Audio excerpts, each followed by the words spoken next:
அஸ்ஸலாமு அலைக்கும். எல்லோரும் எப்படி இருக்கீங்க? நல்லா இருக்கீங்களா? எல்லாம் நல்லா இருக்கேன்னு நம்புகிறேன். நாங்களும் நல்லா இருக்கோம், அல்ஹம்துலில்லாஹ். இப்போ என்ன பார்க்க போனால் வெண்டைக்காய் புளிக்கறி. வெண்டைக்காய் புளிக்கறி ரொம்ப சூப்பராக ஜம்முன்னு இருக்கும் சாப்பிட்றதுக்கு. சாம்பார் சாதம், ரசம் சாதம், ரைஸ் சாதத்தோடு சாப்பிட்றப்ப ரொம்ப எம்மியாக இருக்கும். இப்போ இது எப்படி செய்யணும்னு பார்க்கலாம் வாங்க வீடியோக்குள்ளே.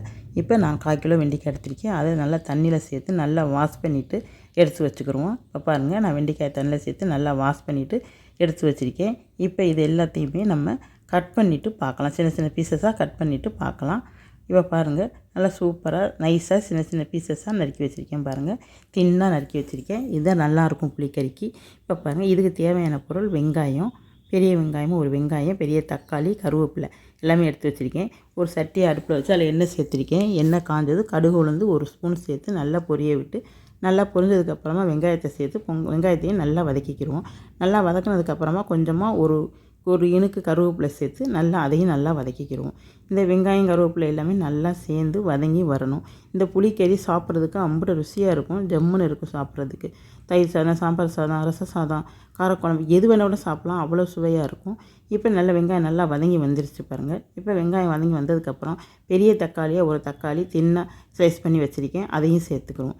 இந்த தக்காளி நல்லா வதங்கி வரணும், குலைவாக வதங்கி வரணும், அப்போ தான் நல்லாயிருக்கும். இப்போ நல்லா குலைவாக வதங்கி வந்துருச்சு.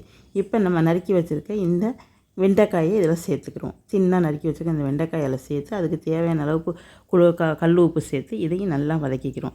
இந்த வெண்டைக்காய் வந்து நல்லா வதங்கி வரணும், அப்போ தான் நல்லாயிருக்கும். நல்லா வதங்கி வர விட்டு ஒரு நெல்லிக்காய் சைஸ் புளி எடுத்து ஊற வச்சுருக்கேன். இப்போ வெண்டைக்காய் நல்லா வதங்கி வந்துடுச்சு. இதில் 1 ஸ்பூன் மிளகாய்த்தூள், வரமிளகாய்த்தூள் 1 ஸ்பூன் சேர்த்து நல்லா வதக்கிக்கிறோம். சிம்மிலே வச்சு நல்லா வதக்கிக்கிறோம். அப்போ தான் வெண்டைக்காயில் அந்த உப்பும் காரமும் நல்லா சேர்ந்து வரும். அதனால் நல்லா வதக்கிக்கிறலாம். நல்லா வதங்கி வர விட்டு இந்த வெண்டைக்காய் வேகிற அளவுக்கு தேவையான அளவு தண்ணி சேர்த்துக்கிடுவோம். தண்ணி சேர்த்து இப்போ பாருங்கள், நல்லா வெண்டைக்காய் வதங்கி வரணும். நல்லா அந்த பிசுபிசுப்பு தன்மையெல்லாம் இல்லாமல் நல்லா வதங்கி வந்துடுச்சு. இப்போ நம்ம வந்து கரைச்சி வச்சுருக்க அந்த புளி தண்ணியை சேர்த்துக்கிடுவோம். புளி தண்ணியை சேர்த்து மிக்ஸ் கொடுத்து பத்தாவதுக்கு நம்ம தண்ணி சேர்த்துக்கலாம், சும்மா தண்ணியும் சேர்த்துக்கலாம். சேர்த்து தேவையான அளவு வேகிற அளவுக்கு தண்ணி சேர்த்துக்கிடுவோம். இப்போ பாருங்கள், நல்லா மிக்ஸ் கொடுத்தாச்சு. இப்போ வேகிற அளவுக்கு நம்ம தண்ணி சேர்த்துக்கலாம். இப்போ தண்ணி சேர்த்தாச்சு. தண்ணி சேர்த்து நல்லா மிக்ஸ் கொடுத்து நல்லா கிண்டி விட்டுக்கலாம். நல்லா கிண்டி விடுவோம் பாருங்கள். இப்போ பாருங்கள், கிண்டி விட்டுக்கிட்டு இருக்கோம்.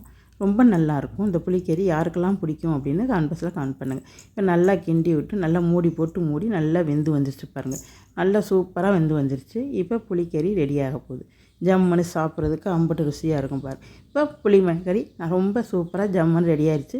இது யாருக்கெல்லாம் பிடிக்கும் கமெண்ட் பாக்ஸில் கமெண்ட் பண்ணுங்கள். புளிக்கறி யாருக்கெல்லாம் பிடிக்கணும் மறந்துடாமல் கமெண்ட் பாக்ஸில் கமெண்ட் பண்ணுங்கள். எப்படி இருந்துச்சுன்னு மறந்துடாமல் கமெண்ட் பண்ணுங்கள். பிடிச்சிருந்தால் சப்ஸ்கிரைப் பண்ணுங்கள், பெல் ஐக்கானை அமுக்குங்க. அடுத்த ஒரு விழாக்களை பார்க்கலாம். பாய்.